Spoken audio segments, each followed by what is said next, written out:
Remco, well, yesterday was the first test of this week for you. Tell us a bit how it went from your point of view. It was pretty tough actually. It was hard pace all day, tailwind all day. I think Bora and Israel put a really high pace, a lot of pressure on the legs all day. So yeah, we will have to see how the legs respond today. But I think it's going to be a bit of the same scenario today with some punchy climbers, or maybe even Pedersen can survive today. So it's going to be a tough one again today. How the body reacted also yesterday? Well, for the moment it's okay. I slept very long. I felt quite tired in the evening, so I think I really feel that the competition is getting back into the body, so that's good. So yeah, again, day by day, but I think so far so good for me.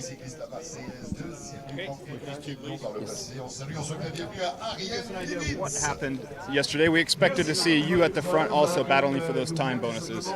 No, not really. I think it's. I mean, I'm just looking for the answers and to see how my body reacts on the racing. So it was pretty tough. I was feeling okay in the final, but I think not good enough to go for the sprint. So yeah, we'll see what today will bring.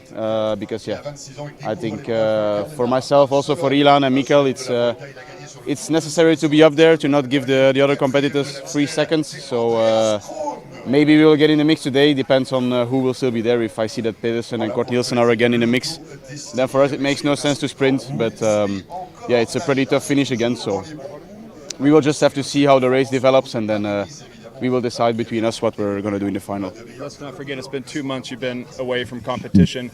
So how has your body reacted? Can you let us know how you're feeling on the bike and after 2 days of competition? On the bike, everything goes well. I think I'm a bit stiff in the evening after the efforts. So yeah, luckily we have a good physio here with us that checks things up and that loosens things up as well. So I think yeah, for the moment everything is going well.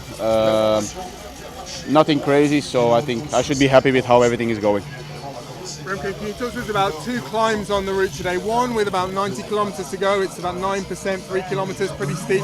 And then the last one as well, what do you expect to see, or what should we expect to see on the last climb? I think it will be a long start probably. A lot of guys that want to go in the breakaway. If you see how the breakaway went pretty close to the finish yesterday, so I think there's again a big chance for the breakaway to go. So a lot of fighting, and then yeah, I think the climb in the middle can also be a tricky one because it's 90k to go, but in the end after that it's not that hard. So if there's a strong group going, it can be a bit like the Giro scenario when the 4 guys went to the finish line. So I think it can be a bit of everything. So if the race is well under control, there will be nothing crazy, but if there is not really control over the situation, then a strong break can go, or a special result can come out. And just finally, just thinking about tomorrow and the time trial, you already talked about testing out your shoulder tomorrow. Yeah. What do you expect from yourself in terms of performance tomorrow? Well, luckily it's not a 180 kilometer time trial, so it's only going to be about 45-50 minutes. So I think in terms of that, I can try to push all out for the full effort. But in terms of pain and strength in the shoulder, I think we have to see how it goes. It's not a technical time trial, so there's going to be a lot of position work in the bars. So I think that's a perfect test. But I think normally it should be good enough to perform tomorrow. So yeah, we will see. Thanks, guys.